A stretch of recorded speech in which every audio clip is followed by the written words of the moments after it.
आज की इस वीडियो में हम लोग देखने वाले हैं सेकंड पार्ट जो मैंने उस दिन आपको कराया था। आज हम लोग एक नया टेबल में अभी कुछ नए वैल्यू ऐड करने वाले हैं और कुछ नए क्वेश्चन करने वाले हैं MySQL डाटाबेस के।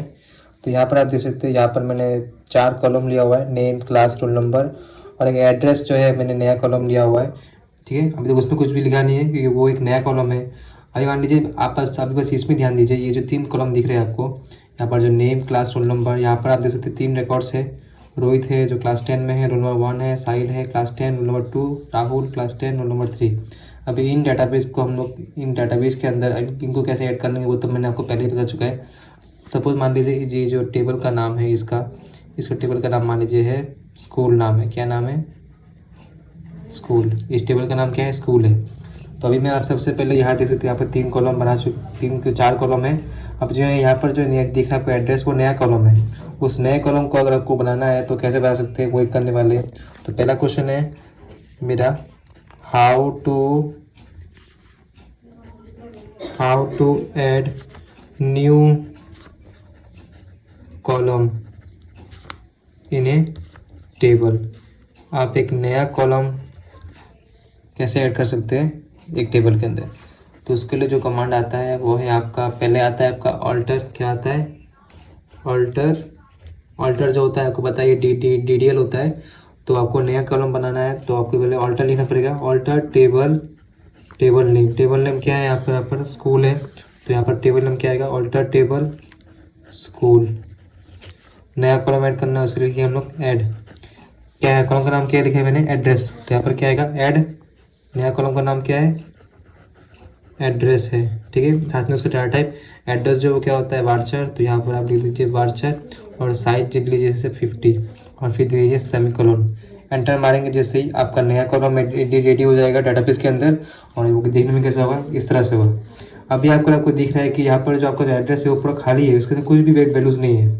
ठीक है, बाकी तीनों में है बट इनमें कुछ भी नहीं है। तो ये मुझे वही करना है, मुझे इसका करना है। ये जो आपको जो नया जो मैंने बनाया कॉलम एड्रेस, उसके अंदर वैल्यू मुझे इंसर्ट कराना है। ठीक है, हमको तो ऐसे तो पता ही है कि कैसे करते हैं हम लोग। By the help of insert command हम लोग क्या कर सकते हैं? नया वैल्यू को ऐड कर सकते हैं। बट अभी जो है वो पुराना, अगर वो नया कॉलम साथ फ्रेश कॉलम हो तभी कर सकते हैं। लेकिन अभी जो है मुझे इन वैल्यू में जो यहाँ पर जो रोहित के लिए है उसका भी एड्रेस पूरा खाली है, साहिल का एड्रेस भी पूरा खाली है, राहुल का एड्रेस भी पूरा खाली है। तो उससे मुझे नया डाटा को एंटर करना है। उसके लिए हम लोग क्या यूज़ करेंगे? इसके लिए आता है आपका अपडेट कमांड। क्या आता है? Update command. तो अपडेट को क्या करना है? टू ऐड, क्वेश्चन क्या हो सकता है? To add new values in existing column. New values in existing column. ठीक है, नया वैल्यू ऐड करना है किसमें? एग्जिस्टिंग कॉलम में। कैसे करेंगे नया वैल्यू ऐड? ठीक है, नया वैल्यू कैसे ऐड करेंगे हम लोग? उसके लिए क्या करते हैं? वैल्यू। उसके लिए पैदा आता है आपका अपडेट। अपडेट जो है ये आपका DML कमांड है। Update table name. Update table name क्या है आपका? स्कूल है। ठीक है, जब याद रखना ऑल्टर कब यूज़ करते हैं हम लोग? जब आपको क्या करना है, किसी टेबल का स्ट्रक्चर चेंज करना है, अगर आपको टेबल में कुछ चेंजेस लाना है तो इस हम लोग क्या यूज़ करते हैं? ऑल्टर यूज़ करते हैं। और जब हम लोग को टेबल के अंदर के कंटेंट को चेंज करना पड़ता है या फिर टेबल के अंदर के कंटेंट में कोई नया डाटा ऐड करना पड़ता है, तब हम लोग क्या यूज़ करते हैं? अपडेट। दोनों का देखना मीनिंग सेम ही है, ऑल्टर और अपडेट, बट यही फ़र्क है कि ऑल्टर जो है वो आपका DDL कमांड है और अपडेट जो है वो आपका DML कमांड है। तो यहाँ क्या है? Update table name. तो हमारा क्या नाम है? टेबल का नाम क्या है? स्कूल है। फिर क्या करना है? सेट। क्या लिखेंगे? Set address. क्या लिखेंगे? देखिए आपका किस कौन से कलम में आपको डाटा एंट्री करना है? एड्रेस के अंदर। देखो क्या लिखेंगे हम लोग? Set address.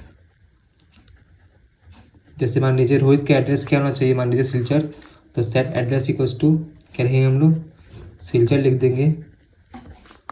अब देखिए अगर मैंने यहाँ पर सेट एड्रेस लिख के सिलचर लिख दिया और मैंने यहाँ पर सेमीकोलन दे दिया तो इन तीनों के अंदर क्या आ जाएगा? सिलचर। वैसा नहीं करना है हम लोग को।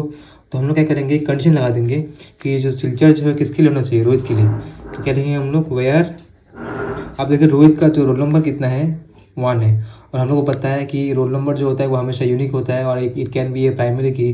तो हम लोग यहाँ पर क्या लेंगे? रोल नंबर को एज ए हम लोग का इनपुट लेंगे।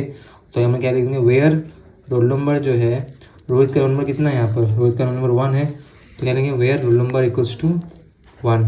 तो जैसे ही अभी सेमीकोलन देंगे, एंटर मारेंगे, ऑटोमेटिकली आप क्या होगा, डाटाबेस के अंदर रोहित का जो यहाँ पर एड्रेस है वहाँ पर क्या आ जाएगा, वहाँ पर आपका अभी यहाँ पर आ जाएगा क्या, एड्रेस में क्या आ जाएगा, सिलचर ऐड हो जाएगा। क्या ऐड हो जाएगा, सिलचर। उसी तरह से आप ऐसे ही सेम क्या कहते हैं, इसी तरह से आप सेम क्या करते हैं, साहिल के भी ले सकते हैं, एड्रेस ले सकते हैं, राहुल का भी एड्रेस दे सकते हैं। बस यही फ़र्क है कि आपको क्या करना है, उनका जो एड्रेस है वो तो देंगे, साथ ही साथ उनका रोल नंबर को है आपको एज ए इनपुट लेना है। जैसे साहिल का रोल नंबर कितना है 2, तो यहाँ पर जो भी उसका एड्रेस होगा वो लिखेंगे और क्या लिख देंगे, where roll number equals to 2। Same goes for Rahul के लिए भी, राहुल का रोल नंबर कितना है 3, तो यहाँ क्या आ जाएगा, roll number equals to 3। I hope को समझ में आ गया ऑल्टर और अपडेट में क्या डिफरेंट है। तो मैंने आपको इधर ही आज की वीडियो में क्या दिखाया, मैंने ऑल्टर कैसे यूज़ करते हैं, अपडेट कैसे यूज़ करते हैं। ऑल्टर जो होता है वो आप लोग क्या कर सकते हैं, मैं यहाँ पर लिख देता हूँ आपका। ऑल्टर कमांड जो होता है, alter command are use to modify the structure of the table, modify the structure of the table। ठीक है, structure of the table. Alter जो कमांड होता है वो किस लिए यूज़ करते हैं हम लोग, ताकि हम लोग क्या कर सके, टेबल का स्ट्रक्चर को चेंज कर सके। वेयर जो अपडेट कमांड जो होता है आपका, अपडेट कमांड जो है आपका are used, this update command are used to set new record, should set क्या, नया रिकॉर्ड ऐड करने के लिए, set new records, set new record और to क्या, change the existing record, change the existing record. ठीक है, तो यहाँ पर जो है मैंने जो ऑल्टर कमांड जो है आपका, मैं स्टार्ट दे रहा, ऑल्टर कमांड जो होता है यूज़ किस लिए यूज़ करते हैं हम लोग, क्या बोलते हैं, मॉडिफाई करने के लिए स्ट्रक्चर ऑफ द टेबल। जैसे यहाँ पर नया देखिए एक एड्रेस कॉलम आ गया है जिसका नाम एड्रेस है, तो इससे क्या होगा, आपका स्ट्रक्चर चेंज हो जाएगा टेबल का। और जो अपडेट कमांड है वो किस लिए यूज़ करते हैं हम लोग, मतलब कि टेबल के अंदर के जो कंटेंट होते हैं या फिर जो उनके रिकॉर्ड्स होते हैं उनको चेंज करने के लिए या नया एंट्री के लिए हम लोग क्या यूज़ करते हैं, अपडेट कमांड यूज़ करते हैं। तो इसके वीडियो में हमने आपको ऑल्टर और अपडेट का एक बहुत अच्छा एक एक्सप्लेनेशन दिया है कि ये दोनों कमांड कैसे काम करता है। तो अगर आपको वीडियो अच्छा लगा तो प्लीज़ लाइक करना, ऐसे ही और भी वीडियो आएंगे। और ये अगर आपने प्रीवियस वीडियो नहीं दिखा है वो भी देख लेना, डिस्क्रिप्शन में लिंक मिल जाएगा आपको। So thank you for watching.